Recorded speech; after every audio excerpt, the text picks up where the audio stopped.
ونعوذ بالله من شرور أنفسنا ومن سيئات أعمالنا من يهده الله فلا مضل له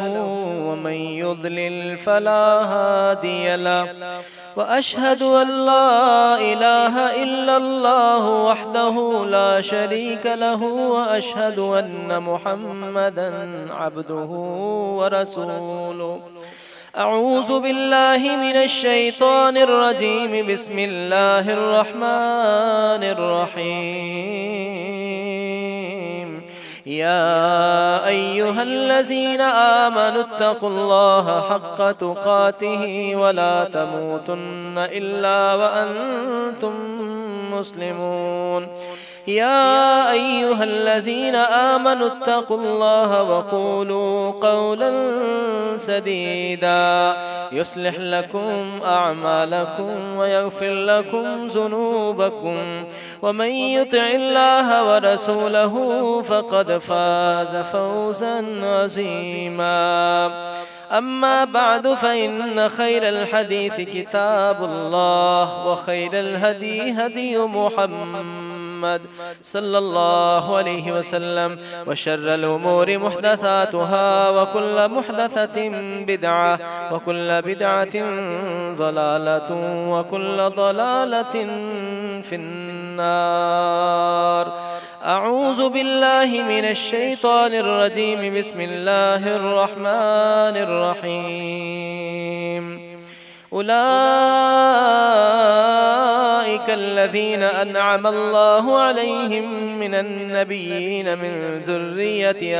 آدم وممن حملنا مع نوح ومن ذرية إبراهيم وإسرائيل وممن هدينا واجتبينا إذا تتلى عليهم آيات الرحمن خروا سجدا وبقيا فخلف من بعدهم خلف أضاعوا الصلاة واتبعوا الشهوات فسوف يلقون غيا صدق اللہ العظیم۔ اللہ تعالیٰ کی یہ جو میں نے حمد و ثنا پڑھی ہے، اس حمد و ثنا کے بعد انگنت لاتعداد و بے شمار درود و سلام ہوں سید کائنات رسول کائنات سرور کونین احمد مجتبی حضرت محمد مصطفیٰ صلی اللہ علیہ وسلم کی ذات اقدس پر، اللہ کی اربوں خرموں رحمتیں ہوں صحابہ کرام پر، تابعین تبع تابعین ائمہ کرام محدثین اعظام اولیاء اللہ اور قرآن و سنت کے تمام ماننے والوں پر، اللہ ہم سب کو اس قافلہ حق میں شامل فرمائے۔ برادران اسلام، میں آپ کا انشاءاللہ صرف آدھا گھنٹہ لوں گا اور اس میں سے 5 منٹ ہو گئے ہیں، باقی 25 منٹ جو ہے انشاءاللہ میں آپ سے گفتگو کروں گا۔ میں امید کرتا ہوں کہ آپ اتنا وقت جو ہے وہ اللہ کی رضا کے لیے دل جمی سے لگائیں گے، اور پھر میں اللہ پاک سے دعا کرتا ہوں اللہ ہم سب کو جو ہم سنیں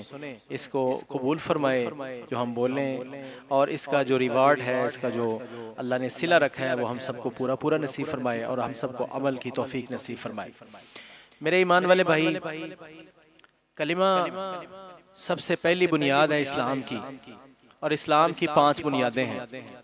اسلام کے 5 رکن ہیں، 5 ستون ہیں، جس کو ارکان اسلام کہتے ہیں۔ ہمارے سلیبس میں بھی اس کو ایسے پڑھا جاتا ہے، پڑھایا جاتا ہے، ہم سب جانتے ہیں،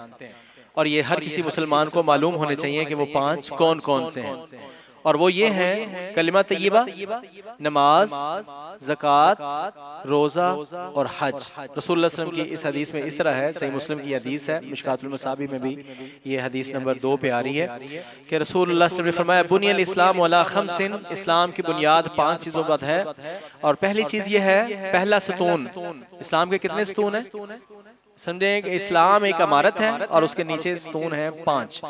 اور پہلا ستون جو ہے وہ بنیادی ستون وہ ہے شہادت اللہ الہ الا اللہ وان محمدً عبدہ ورسولہ، اس بات کی گواہی دینا کہ اللہ کے علاوہ کوئی عبادت کے لائق نہیں، اور اس بات کی گواہی دینا کہ حضرت محمد رسول اللہ صلی اللہ علیہ وسلم اللہ کے بندے اور اللہ کے آخری رسول ہیں۔ یہ پہلا ستون کھڑا ہو گیا۔ جس کا ایمان، یقین، عقیدہ اس کے مطابق ہے، اس لا الہ الا اللہ محمد رسول اللہ صلی اللہ علیہ وسلم کے مطابق ہے، تو اس کا پہلا ستون ستون جو ہے الحمدللہ کھڑا ہو گیا، قائم ہو گیا۔ اس کے بعد دوسرا ستون جو ہے اہم ترین، کلمے کے بعد سب سے بنیادی، کلمہ پڑھنے کے بعد سب سے پہلا کام، سب سے بنیادی کام، سب سے ضروری کام وہ ہے وَإِقَامِ الصَّلَاةِ، نماز کو قائم کرنا۔ اور تیسرا ستون جو ہے وَإِيتَاءِ الزَّكَاةِ، زکوٰۃ کو ادا کرنا۔ اور چوتھا ستون ہے وہ صوم رمضان، رمضان المبارک کے روزے رکھنا۔ اور پانچواں ستون ہے وہ حج البیت، اور بیت اللہ کا حج کرنا۔ اور دوسری روایت میں ساتھ یہ لفظ ایڈ ہے ان استطاعت الیہ سبیلا، اگر تیرے پاس اس کے راستے کی استطاعت ہو تو پھر تیرے اوپر حج فرض ہے۔ میرے بھائی آج کے بعد میں جو میں آپ کا وقت لینا چاہتا ہوں وہ نماز کے اوپر لینا چاہتا ہوں۔ آپ اس بات کو یہاں سے سمجھ لیں کہ نماز کی کتنی اہمیت ہے۔ کلمہ طیبہ الحمدللہ ہم سب مسلمانوں نے پڑھا ہے، اور اب ارکان اسلام کی اینڈ سے شروع ہو جائیں۔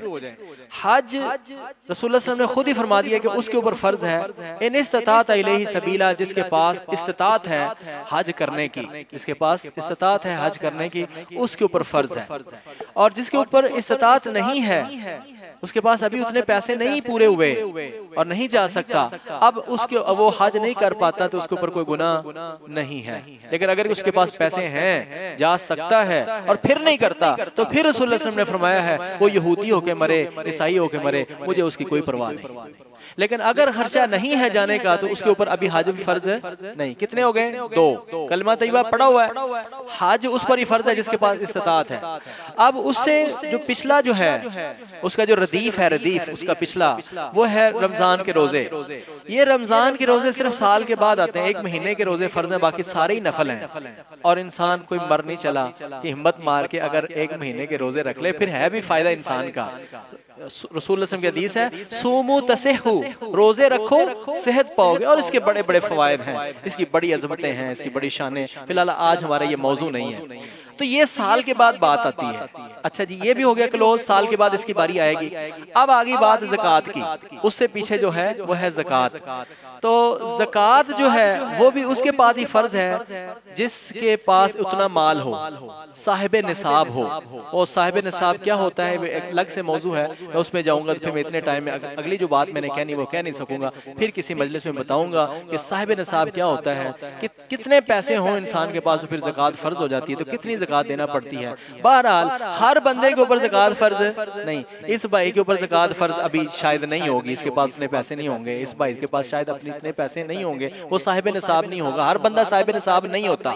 ہر بندے کے اوپر ابھی زکوٰۃ فرض نہیں ہوتی۔ اس کے تو دعا کرنی چاہیے اللہ تعالیٰ اتنا دے کہ جب دینا ہی اس نے ہے تو اس کے دیے ہوئے میں سے ہم دے دیں گے، تو وہ کوئی اتنا مشکل کام نہیں ہے۔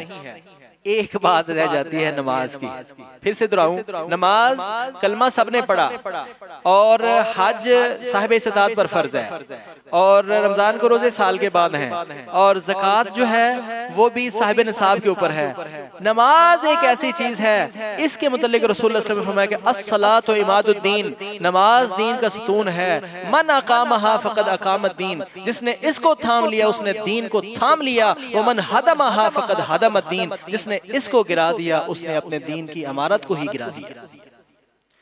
تو رسول اللہ صلی اللہ علیہ وسلم نے فرمایا کہ تیرے ٹکڑے ٹکڑے ہو جائیں یا تمہیں جلا ہی کیوں نہ دیا جائے، دو کام تیرے سے ہرگز سرزد نہیں ہونے چاہیے۔ ایک، اللہ کے علاوہ تم نے کسی کے سامنے جھکنا نہیں ہے، شرک نہیں کرنا، اور ایک تم نے نماز نہیں چھوڑنی۔ نماز ایک ایسا کام، ایسا بنیادی کام ہے میرے بھائی، اس کو اللہ سبحانہ وتعالی نے اپنے نبیوں کو جب نبوت پر سرفراز کیا تو پہلی بات یہ سمجھائیے کہ یہ تیرا کام اصل ہے، کیونکہ قرآن پاک میں اللہ نے سارے انسانوں کا یہ مقصد بیان فرمایا ہے وَمَا خَلَقْتُ الْجِنَّ وَالْإِنسَ إِلَّا لِيَعْبُدُونَ۔ جنوں اور انسانوں پر اللہ سبحانہ وتعالی فرماتے ہیں کہ میں نے ان کو پیدا ہی اس لیے کیا ہے کہ وہ میری عبادت کریں، میں نے ان کو پیدا ہی اس لیے کیا ہے کہ وہ میری عبادت کریں۔ اللہ تعالیٰ نے ہمیں یہ روزی روٹی کے لیے پیدا نہیں کیا، اس کا وعدہ اللہ نے خود ذمہ لیا ہوا ہے۔ اللہ تعالیٰ فرماتے ہیں وَمَا مِن دَابَّةٍ فِي الْأَرْضِ إِلَّا عَلَى اللَّهِ رِزْقُهَا، زمین کے اوپر جتنے بھی چوپائے ہیں ان سب کی رزق کی ذمہ داری اللہ پاک فرماتے ہیں مجھ پر ہے۔ اور قرآن کی آیت ایک دوسری جگہ سے پڑھوں گا، اللہ فرماتے ہیں وَفِي السَّمَاءِ رِزْقُكُمْ، تمہارا رزق آسمان سے آتا ہے، تو رزق کی بات نہیں ہے، ہم اس کے لیے پیدا نہیں ہوئے، وہ تو ہمیں حکم ہے کہ تم ایک جائز کوشش کرو اور حرکت کرو، تم نکلو اور اللہ پر توکل کر کے نکلو، اس طرح توکل کر کے نکلو جس طرح پرندے جو ہیں وہ توکل کر کے نکلتے ہیں صبح۔ یہ حدیث کا ترجمہ کر رہا ہوں، رسول اللہ صلی اللہ علیہ وسلم نے فرمایا کہ پرندے صبح خالی پیٹ ہوتے ہیں، صبح جب نکلتے ہیں تو ان کے پیٹ میں کچھ نہیں ہوتا، خالی ہوتے ہیں، ان کا اللہ پر توکل ہوتا ہے، نکلتے ہیں، شام کو جب واپس آتے ہیں تو پوٹ بھر کے پیٹ بھر کے واپس آتے ہیں۔ اگر لو توکلوا علی اللہ حق توکلہ، اگر تم اللہ پر اس طرح بھروسہ کرو جس طرح بھروسہ کرنے کا، توکل کرنے کا حق ہے، لا رزقکم، اللہ یقیناً تمہیں بھی ایسے ہی رزق دیں گے جیسے پرندوں کو رزق دیتا ہے۔ تو رزق جو ہے نا، یہ ان کاموں کے لیے ہم پیدا نہیں ہوئے، پیدا ہم صرف اس لیے ہوئے ہیں۔ اللہ تعالیٰ فرماتے ہیں وَمَا خَلَقْتُ الْجِنَّ وَالْإِنسَ إِلَّا لِيَعْبُدُونَ، میں نے جن اور انسانوں کو نہیں پیدا کیا کسی اور مقصد کے لیے مگر صرف اس مقصد کے لیے پیدا کیا ہے کہ وہ میری عبادت کریں۔ اب دو چار وہ کام میں نے آپ کے سامنے پڑھنے ہیں کہ جس کے اندر آپ کو نماز کی اہمیت سامنے آئے گی کہ کس طرح نماز جو ہے وہ کتنی لازمی ضروری ہے۔ اب میں پہلا مقام پڑھنے لگا ہوں سیدنا عیسیٰ علیہ السلام کی پیدائش کے وقت کا، کہ جب وہ پیدا ہوئے اللہ سبحانہ وتعالیٰ نے معجزہ کے طور پر بغیر باپ کے اکیلی ماں سے ان کو پیدا کیا، اور جب وہ ایک لمبا قصہ ہے، جب وہ پیدا ہوئے تو اب ماں کی پاک دامنی بیان کرنی تھی۔ لوگوں نے پوچھا کہ یہ آپ کہاں سے لے کر آئی ہیں؟ تو انہوں نے کہا، اپنے بیٹے کی طرف اشارہ کیا کہ یہ بیٹا بتائے گا۔ انہوں نے کہا یہ تو دودھ پیتا بچہ ہے چھوٹا سا، یہ کیسے بولے گا؟ تو وہ بولا، وہ بچہ بولا، سیدنا عیسیٰ علیہ السلام بولے، اور وہ پہلا بول کیا بولے، پہلا بول کیا بولے وہ میں آپ کو سنانا چاہتا ہوں۔ فَأَشَارَتْ إِلَيْهِ قَالُوا كَيْفَ نُكَلِّمُ مَنْ كَانَ فِي الْمَهْدِ صَبِيًّا، اشارہ کیا اس بچے سے پوچھ لو بھئی یہ ساری بات بتاتا ہے۔ انہوں نے كَيْفَ نُكَلِّمُ مَنْ كَانَ فِي الْمَهْدِ صَبِيًّا، جو پنگوڑے میں ہے، مہد میں ہے، وہ بچہ کیسے بولے گا؟ قَالَ إِنِّي عَبْدُ اللَّهِ، تو وہ بچہ فوراً بولا اور اس نے کہا انی عبد اللہ، میں اللہ کا بندہ ہوں، آتانی الکتاب وجعلنی نبیا، اللہ مجھے کتاب دے گا اور مجھے میرا اللہ نبی بنائے گا، وجعلنی مبارکا اینما کنت واوصانی بالصلاة والزکاة ما دمت حیا، میں اللہ کا بندہ ہوں۔ حالانکہ صرف بات اتنی تھی کہ ماں کی پاکیزگی بیان کرنی تھی، پاک دامنی بیان کرنی تھی، یہی بتانا تھا کہ میں اللہ کا معجزہ ہوں، لیکن اپنے آنے کا مقصد، مین بنیادی مقصد بتا دیا کہ میرے اللہ نے مجھے کس لیے بھیجا ہے۔ آتانی الکتاب، پہلا کام یہ ہے کہ میرا اللہ مجھے کتاب دے گا، وجعلنی نبیا، اور میرا رب مجھے نبی بنائے گا، وجعلنی مبارکا اینما کنت، میں جہاں بھی ہوں گا مبارک ہوں گا۔ تین باتیں ہو گئی، وَأَوْصَانِي بِالصَّلَاةِ وَالزَّكَاةِ مَا دُمْتُ حَيًّا، میرے رب نے مجھے یہ نصیحت کر کے بھیجا ہے جب تک میں زندہ رہوں نماز کو ادا کرتا رہوں اور زکوٰۃ کو ادا کرتا رہوں، مَا دُمْتُ حَيًّا، جب تک میں زندہ رہوں۔ تو میں اس میں نقطہ عرض یہ کرنا چاہتا ہوں میرے بھائی، میرے مسلمان دوست بھائی جو پڑھتا ہے نا، اس کو بھی یہ کہنا چاہتا ہوں کہ ہماری وہ بھی سستیاں ہیں کہ ہم بے جماعت پڑھ لیتے ہیں، لیٹ ہو جاتے ہیں، نمازوں کو ضائع بھی کر لیتے ہیں، اس طرح سے خشوع و خضوع سے بعض اوقات نہیں پڑھتے۔ یہ نہیں کہ جو پڑھتے ہیں وہ کہتے ہیں ہم تو پڑھتے ہی ہیں، وہ بھی ذرا خیال کریں، وہ اس سے ایک سٹیپ آگے بڑھیں، کچھ اور بھی کرنے کی ضرورت ہے۔ اور جس کی مسنگ ہے نمازیں، ان کے لیے تو چکا دینے والی بات ہے، نماز چھوڑنا تو ہے ہی نہیں نا، اس کے بغیر تو گزارا ہے ہی نہیں۔ یہ دیکھیں نبی کیا کہہ رہے ہیں، پہلی باتوں میں یہ بتایا جا رہا ہے کہ نماز اولین کام ہے، یہ بنیادی کام ہے۔ اللہ پاک نے عیسیٰ علیہ السلام کو بچپنے میں جب بولنا بتایا تو اس میں ساتھ ہی انہوں نے بتایا کہ میرے رب نے مجھے کیا نصیحت کی ہے، نماز پڑھنی ہے اور زکوٰۃ ادا کرنی ہے، ما دمت حیا، جب تک میں زندہ رہوں۔ ایک اور مقام سنیں اسی سورت کا،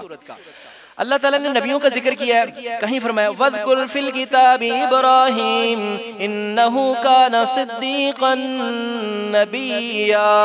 اور ذکر کیجئے کتاب میں ابراہیم علیہ السلام کا، إِنَّهُ كَانَ صِدِّيقًا نَبِيًّا، وہ سچے نبی تھے۔ میں آگے وہ تفصیل میں نہیں جا رہا کیونکہ یہ ساری بات کا تعلق اس بات سے ہے جو میں سنانا چاہتا ہوں اور اس کا تعلق نماز سے ہے جو ہمارا موضوع ہے، اس لحاظ سے ذرا ترتیب سنیے گا۔ وَاذْكُرْ فِي الْكِتَابِ إِبْرَاهِيمَ إِنَّهُ كَانَ صِدِّيقًا نَبِيًّا، پھر اگلے نبی کی بات کی۔ وَاذْكُرْ فِي الْكِتَابِ مُوسَىٰ إِنَّهُ كَانَ مُخْلَصًا وَكَانَ رَسُولًا نَبِيًّا، اور کتاب میں موسیٰ علیہ السلام کا ذکر کریں، إِنَّهُ كَانَ مُخْلَصًا، وہ بڑے مخلص تھے، وَكَانَ رَسُولًا نبیّا، وہ نبی بھی تھے اور رسول بھی تھے۔ آگے کچھ ان کی اور مزید بات ہے لیکن آگے چلیے۔ وَاذْكُرْ فِي الْكِتَابِ إِسْمَاعِيلَ، اس کتاب میں اسماعیل علیہ السلام کا بھی ذکر کریں، إِنَّهُ كَانَ صَادِقَ الْوَعْدِ وَكَانَ رَسُولًا نَبِيًّا، وہ اللہ کے صادق الوعد تھے، وعدے کے سچا کرنے والے تھے، وَكَانَ رَسُولًا نَبِيًّا، وہ نبی بھی تھے رسول بھی تھے، وَكَانَ يَأْمُرُ أَهْلَهُ بِالصَّلَاةِ وَالزَّكَاةِ وَكَانَ عِندَ رَبِّهِ مَرْضِيًّا، ان کا خاصہ یہ تھا کہ وہ اپنے گھر والوں کو نماز کا حکم دینے والے تھے اور زکوٰۃ کا حکم دینے والے تھے۔ یہ کام دوسرے نبیوں نے نہیں کیا ہوگا، دوسروں نے بھی کیا ہے، لیکن اسپیشلی اللہ پاک نے ان کی اسپیشلٹی بیان کی ہے کہ وہ خصوصی طور پر بڑے احتیاط تھے اور بہت زیادہ اس کا حکم دینے والے تھے اپنے گھر والوں کو۔ وَكَانَ عِندَ رَبِّهِ مَرْضِيًّا، اور وہ اپنے رب کے ہاں بڑے، اللہ ان سے راضی تھے، وہ اللہ سے راضی، اللہ ان سے راضی تھے۔ آگے چلیں۔ وَاذْكُرْ فِي الْكِتَابِ إِدْرِيسَ إِنَّهُ كَانَ صدیقا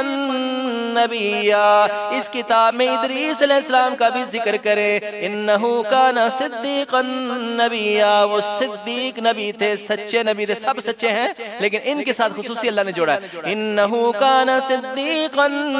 نبیّا ورفعناہ مکانا علیّا، جو میں سمجھانا چاہتا ہوں آگے یہ بات، اولئک الذین انعم اللہ علیہم من النبیین من ذریت آدم، یہ وہ خوش نصیب ہیں جن کا ذکر ہوا نا پیچھے، یہ وہ خوش نصیب ہیں من النبیین، نبیوں میں سے وہ لوگ ہیں جن کے اوپر اللہ نے انعام کیا، وہ جو مانگتے ہیں نا اپنی نماز میں اہدنا الصراط المستقیم صراط الذین انعمت علیہم، جن پر تیرا انعام ہوا ان کا راستہ دکھا، اولئک الذین انعم اللہ علیہم من النبیین، یہ وہ خوش نصیب ہیں کہ جن کے اوپر اللہ نے انعام کیا، من ذریت آدم، آدم علیہ السلام کی ذریت میں سے، وممن حملنا مع نوح، اور وہ خوش نصیب جو نوح علیہ السلام کی کشتی میں سوار کیے گئے، سوار ہوئے، ومن ذریت ابراہیم، اور ابراہیم علیہ السلام کی ذریت اولاد میں سے، واسرائیل، اور یعقوب علیہ السلام کی اولاد میں سے، وممن ہدینا واجتبینا، اور ان میں سے کہ جن کو ہم نے ہدایت دی اور جن کو ہم نے چن لیا، اذا تتلا علیہم آیات الرحمن خروا سجدا وبکیا،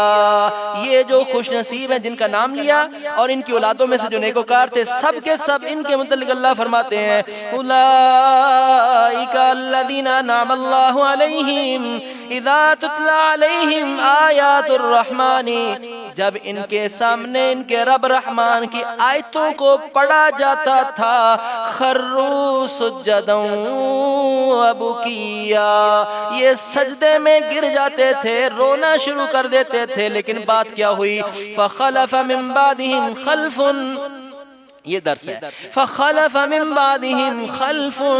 ان سارے نبیوں کے بعد ایک دو نسل کے بعد ایسے نہ خلف پیدا ہوتے تھے،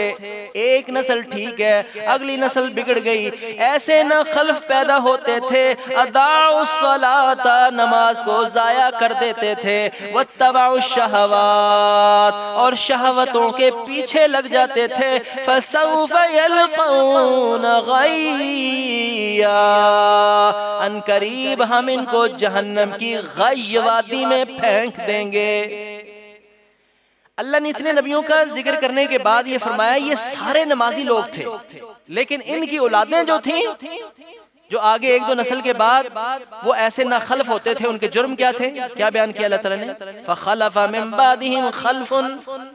ایسے نہ خلف ہوتے تھے، اضاعوا الصلاۃ، نماز کو ضائع کرتے تھے. بات نماز کی ہو رہی ہے نا. ابھی کتنی باتیں سن لی ہیں آپ نے؟ ابھی عیسیٰ علیہ السلام کی بات سنی، ساتھ ہی نماز کی بات تھی، اور پھر آپ نے یہاں سنی نبیوں کی ساری باتیں سنی. یہ سارے نمازوں کے پڑھنے والے تھے، ان کے ناخلف جب نمازوں کو چھوڑ دیتے تھے، اللہ فرماتے ہیں ہم ان کو کہاں پھینکیں گے؟ غی وادی میں پھینکیں گے. اب ایک نبی کا اور سن لے واقعہ، پھر ہم کلوزنگ کی طرف جاتے ہیں. سیدنا موسیٰ علیہ السلام کو اللہ پاک نے جب کوہ طور پر بلایا،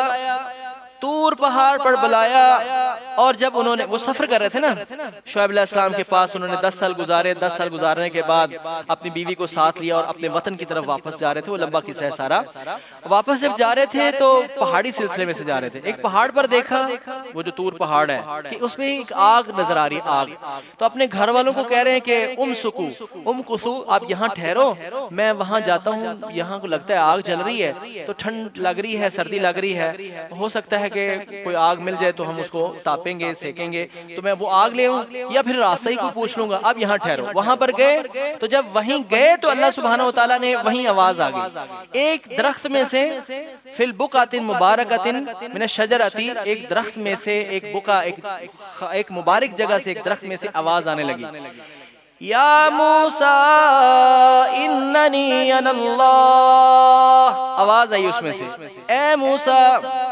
تو ایک مقدس وادی میں آ چکا ہے. فخلع نعلیک، اپنے جوتے پیچھے اتار کے آئیں. انک بالوادی المقدس طویٰ، آپ مقدس طویٰ وادی میں آ گئے. کہ موسیٰ علیہ السلام کو اللہ تعالیٰ نے جب آگے بلا لیا تو سب سے پہلی وحی جو میں عرض کرنا چاہتا ہوں، سب سے پہلی وحی جو بتائی نا، یا موسیٰ اننی انا اللہ، اے موسیٰ میں تیرا اللہ ہوں. لا الہ الا انا فاعبدنی، میرے علاوہ کوئی عبادت کے لائق نہیں، صرف میری ہی عبادت کرنی ہے. اور دوسری ساتھ ہی اس کے ساتھ جوڑ کے اللہ نے فرمایا وَأَقِمِ الصَّلَاةَ لِذِكْرِي، نماز کو میرے ذکر کے لیے قائم کرنا ہے. پہلی وحی عیسیٰ علیہ السلام کی پہلی بات نماز کی بات، اور یہاں نبیوں کی بات نماز کی بات، اسماعیل علیہ السلام کی بات نماز کی بات، اور موسیٰ علیہ السلام کی پہلی وحی پہلی بات اللہ تعالیٰ سے نماز کی بات. اور میرے اور آپ کے رہبر و رہنما حضرت محمد مصطفیٰ صلی اللہ علیہ وسلم نماز اتنی پڑھتے تھے. اس دفعہ میرا شوق بن رہا تھا، میں سارا ہفتہ سوچتا رہا ہوں میں نے یہ درس دینا ہے، نماز کے اوپر درس دینا ہے، اور وہ میں نے حدیثیں وہ ساری جمع کی اور اس کا ایک مضمون بنایا ہوا تھا. انشاءاللہ اس کو بھی میں بیان کروں گا. کہ نبی پاک صلی اللہ علیہ وسلم کی سیرت ہم سنتے ہیں تو نبی پاک صلی اللہ علیہ وسلم کی جو سیرت جو نماز کے متعلق ہے وہ بھی تو جان لینا. وہ کتنی نماز پڑھتے تھے، جن کو اللہ نے مغفرتوں کے سرٹیفکیٹ دیے، جن کو اللہ نے دنیا جہان کا سردار بنایا، ساری مخلوقات کا سردار بنایا. آپ کا عالم یہ تھا کہ جب آپ علیہ السلام نماز پڑھتے تھے نا تو کھڑے ہو کے آپ کے قد تورمت قدماہ، قدم مبارک سوج جاتے تھے، قدموں کے اوپر ورم آ جاتا تھا. اور میں نے ایک حدیث میں پڑھا ہے، صحیح مسلم کی حدیث ہے، نبی پاک صلی اللہ علیہ وسلم نے اتنا لمبا قیام کیا، سورہ بقرہ شروع کی. نبی پاک صلی اللہ علیہ وسلم صحابی فرماتے ہیں میں نے اندازہ لگانا چاہا کہ دیکھتا ہوں نبی پاک صلی اللہ علیہ وسلم کتنی نماز پڑھتے ہیں. تو رسول اللہ صلی اللہ علیہ وسلم نے سورہ بقرہ شروع کر لی تو کہنے لگے میرے ذہن میں تھا کہ شاید آپ 100 آیتیں پڑھیں گے تو آپ رکوع کر دیں گے، لیکن 100 بھی گزر گئیں. تو پھر میں نے سوچا کہ شاید 200 پڑھیں گے، وہ 200 بھی گزر گئی. پھر میں نے سوچا کہ چلو آپ صلی اللہ علیہ وسلم جو ہے وہ یہ جو ہے وہ سورہ بقرہ تک پڑھیں گے. سورہ بقرہ مکمل ہو گئی تو آپ نے اگلی سورہ شروع کر لی. سورہ آل عمران بھی سورہ بقرہ سے تھوڑی سی چھوٹی ہے، وہ اتنی لمبی ہے وہ بھی، تو آپ صلی اللہ علیہ وسلم نے وہ شروع کر لی. وہ کہنے میں پھر اندازہ لگانے لگا کہ شاید کوئی 10 20 100 آیتیں اور پڑھیں گے. نبی پاک صلی اللہ علیہ وسلم نے سورہ آل عمران بھی پڑھ لی، اور پھر چوتھے سپارے سے شروع ہوتی ہے سورہ نساء. چوتھے سپارے کے اینڈ سے شروع ہوتی ہے سورہ نساء. جب وہ سورہ آل عمران ختم ہو رہی تھی انہوں نے سوچا کہ اب شاید رکوع کر دیں گے رسول اللہ صلی اللہ علیہ وسلم، لیکن رسول اللہ صلی اللہ علیہ وسلم نے سورہ نساء بھی شروع کر دی، اور پھر رسول اللہ صلی اللہ علیہ وسلم نے سورہ نساء بھی پڑھ دی. چھٹے سپارے پہ جا کے رسول اللہ صلی اللہ علیہ وسلم نے رکوع کیا. اور صرف یہ قیام نہیں تھا، حدیث میں آتا ہے ایسے ہی لمبا آپ نے پھر رکوع کیا، اور پھر رکوع کے بعد آپ اتنا لمبا ہی پھر دعائیں پڑھتے رہے. ہم تو ابھی رکوع سے سیدھے ہی نہیں نہ ہوتے، پھر اگلے ڈائریکٹ سیدھا اگلے سجدے میں نہیں، اتنا لمبا ہی نبی صلی اللہ علیہ وسلم کھڑے رہے. اس میں بڑی دعائیں ہیں، ربنا ولک الحمد، ربنا لک الحمد، ربنا لک الحمد ملء السماوات وملء الارض وملء ما شئت من شیء، اور بھی بڑی لمبی لمبی دعائیں ہیں حدیث میں، اب حدیثوں پڑھیں نا تو رسول اللہ صلی اللہ علیہ وسلم یہ دعائیں پڑھتے تھے۔ اچھا پھر اس کے بعد رسول اللہ صلی اللہ علیہ وسلم نے اتنے لمبے سجدے بھی کیے، ایسے نہیں قدم، یہ سوچ کے آپ حیران نہیں ہوتے کہ قدم کیسے سوجتے تھے، کیسے قدم سوج جاتے تھے؟ قدم سوج جاتے تھے، خود اللہ پاک کو کہنا پڑا یا ایھا المزمل قم اللیل الا قلیلا نصفہ او انقص منہ قلیلا او زد علیہ ورتل القرآن ترتیلا۔ اے مزمل کریم علیہ السلام، یا ایھا المزمل قم اللیل الا قلیلا، رات کو کھڑے ہوں لیکن تھوڑا کھڑے ہوں، نصفہ او انقص منہ قلیلا، آدھی رات کر لیں یا آدھی رات کا بھی آدھا حصہ کر لیں، او زد علیہ یا آدھی رات کے آدھے حصے سے کچھ زیادہ کر لیں، لیکن ورتل القرآن ترتیلا، قرآن کو ٹھہر ٹھہر کے میٹھے انداز میں تسلی سے پڑھیں۔ اللہ، جو میں بات عرض کرنا چاہتا ہوں وہ یہ ہے کہ اتنی نماز پڑھنے والے تھے ہمارے رہبر و رہنما حضرت محمد مصطفیٰ صلی اللہ علیہ وسلم کے، جو خود اللہ پاک کو کہنا پڑ گیا کہ اے میرے محبوب صلی اللہ علیہ وسلم آپ اتنے نہ کھڑا ہوا کریں، لیکن جب بات امت کو سمجھانے کی آئی تھی نا تو پھر سنیں کیا کہا اللہ پاک نے۔ اسی سپارے کے اینڈ پر اللہ تعالیٰ نے فرمایا، میرے اور آپ کی پیر و مرشد حضرت محمد مصطفیٰ صلی اللہ علیہ وسلم کو اللہ تعالیٰ نے فرمایا کہ میرے محبوب صلی اللہ علیہ وسلم لا نسألک رزقا وَأْمُرْ أَهْلَكَ بِالصَّلَاةِ وَاسْتَبِرْ عَلَيْهَا، خود تو نبی پاک صلی اللہ علیہ وسلم اتنی نمازیں پڑھتے تھے نا، آپ کو تو کہنے کی ضرورت نہیں تھی، اب امت کو سمجھانے کی بات آئی ہے تو نبی پاک کو بھی اللہ تعالیٰ نے کہہ دیا وَأْمُرْ أَهْلَكَ بِالصَّلَاةِ وَاسْتَبِرْ عَلَيْهَا، اپنے گھر والوں کو نماز کا حکم دیجئے، وَاسْتَبِرْ عَلَيْهَا، اور اس کے اوپر خود بھی کاربند رہیے۔ آگے سنیں، لا نسألک رزقا، مخاطب نبی صلی اللہ علیہ وسلم ہے اور نبی پاک صلی اللہ علیہ وسلم کو اللہ تعالیٰ کہہ رہے ہیں، لیکن بات امت کو ہو رہی ہے۔ لا نسألک رزقا، آج کا میسج، آج کا پیغام اور آج کا درس یاد کر کے جائے گا، لا نسألک رزقا، ہم تم سے رزق کا سوال نہیں کریں گے۔ رزق تو اللہ نے لکھ دیا، جہاں ہم دنیا میں نہیں آئے تھے حدیث میں آتا ہے اللہ پاک نے 3 چیزیں لکھوا دی ہیں کہ اس کی عمر کتنی ہے، اس کی زندگی کتنی ہے، اس کا رزق کتنا ہے، یہ شقی ہے، بد ہے یا کیسا ہے، وہ اللہ تعالیٰ نے لکھوا دیا۔ رزق تو ملنا ہی ملنا ہے۔ نبی پاک صلی اللہ علیہ وسلم نے فرمایا ہے جتنا کسی کے مقدر میں اللہ نے رزق لکھا ہے نا وہ مر نہیں سکتا جب تک وہ کھا نہ لے۔ میں سمجھتا ہوں جتنی موت انسان کے پیچھے لگی ہے نا اتنے ہی انسان کے پیچھے اس کا رزق بھی لگا ہے، وہ ملنا ہی ملنا ہے۔ وہ اب ہمارے اوپر ڈیپینڈ کرتا ہے کہ ہم حرام طریقے سے لیتے ہیں یا حلال کے طریقے سے لیتے ہیں، وہ رزق تو ملے گا۔ فی الحال تو میرا موضوع نہیں، ٹائم بھی جو میں نے بتایا تو اس کو ختم ہوا چاہتا ہے، میں بات کو ختم کروں، ورنہ آپ کو بڑی شاندار آپ کو کس دن سناؤں گا کہ یہ انسان کے اوپر ڈیپینڈ کرتا ہے کہ وہ حرام کے ذریعے سے لیتا ہے یا حلال کے ذریعے سے لیتا ہے۔ اب ملنا تو اس کو ہے ہی ہے، تو اللہ پاک فرماتے ہیں رزق نہیں ہم تم سے پوچھیں گے کہ کتنا ملا تھا، وہ تو ہم دیں گے، وہ تو جتنا لکھا ہے وہ ملنا ہی ملنا ہے۔ ہم نے تم سے پوچھنا ہے کہ اینا شکر ذالکا، اور میں نے تمہیں اتنی نعمتیں دی تھیں جس کو تو شمار نہیں کر سکتا تھا۔ یہ تیری آنکھیں بڑی نعمت ہیں، یہ تیری کان بہت بڑی نعمت ہیں، یہ تیرا دل دماغ بہت بڑا نعمت ہے، یہ تجھے تیری صحت بڑی نعمت ہے، یہ تیری آکسیجن جو تو کھا رہا ہے یہ نعمتیں ہیں، یہ اس کی جو فریکوینسیز ہیں یہ تیرے مطابق اللہ نے بنا دی ہیں، یہ اللہ کی کروڑوں نعمتیں ہیں جو انسان کو ابھی سمجھ بھی نہیں ہے کہ اس زمین کے ماحول کو انسان کے ساتھ موافق اللہ تعالیٰ نے جو بنایا ہے، یہ موافقت جو اللہ نے پیدا کی ہے، انسان چل بس رہا ہے۔ وَإِن تَعُدُّوا نِعْمَتَ اللَّهِ لَا تُحْصُوهَا، اللہ کی نعمتوں کو تم شمار کرنا چاہو ہرگز شمار کر ہی نہیں سکتے۔ اور ان ساری نعمتوں کے متعلق اللہ تعالیٰ فرماتے ہیں کہ ہم تم سے پوچھنے والے ہیں کہ یہ اتنی نعمتیں تو میں نے تمہیں دی تھیں، اینا شکر ذالکا، اس کا شکر کدھر ہے، اس کا شکر کدھر ہے۔ اور میرے اور آپ کے پیر و مرشد حضرت محمد مصطفیٰ صلی اللہ علیہ وسلم نے جب آپ سے پوچھا کہ نا اللہ کے رسول آپ اتنی لمبی کیوں نمازیں پڑھتے ہیں، تو نبی پاک صلی اللہ علیہ وسلم نے فرمایا کہ جس اللہ نے مجھے 2 جہانوں کا سردار بنایا ہے، میں اس اللہ کا افلا اکون عبدا شکورا، شکر گزار بندہ نہ بنوں۔ تو نماز پڑھنا شکر ہے. اللہ نے پوچھنا ہے اینا شکر ذالکا، یہ ساری نعمتیں کھا پی کے آ گیا ہے، شکر کدھر ہے، نماز کدھر ہے، میری عبادت کر کے آئے ہو یا نہیں آئے ہو؟ یہ سوال مجھ اور آپ سے ہونے والا ہے، جو میں نے شروع میں آیت پڑھی تھی وما خلقت الجن والانس الا لیعبدون. جنوں اور انسانوں کو اللہ تعالیٰ فرماتے ہیں میں نے صرف اسی مقصد کے لیے پیدا کیا ہے کہ وہ میری عبادت کریں، میری عبادت کریں. تو میرے بھائی، میں نے آپ کو قرآن پاک میں سے چند ایک مقامات، اور بھی بہت سی باتیں ہیں لیکن میں نے آج چاہا ہے کہ میں بہت زیادہ وقت آپ کا نہ لوں، لیکن تھوڑی بات ہو جائے، تھوڑا وقت لے لوں، کوئی بات ہم سمجھ لیں، تو اللہ تعالیٰ سے توفیق مانگ لیں. انشاءاللہ جب انسان توفیق مانگتا ہے اللہ توفیق دے دیتا ہے نا، تو انسان کے لیے سارے کام آسان ہو جاتے ہیں. توفیق مانگیں اللہ تعالیٰ سے. اللہ پاک ہم سب کو زندگی بھر جب تک ہماری آخری سانس ہے، ہمیں آخری سانس کی آخری نماز تک نماز پڑھتے رہنے کی توفیق نصیب فرمائے. وآخر دعوانا ان الحمدللہ رب العالمین.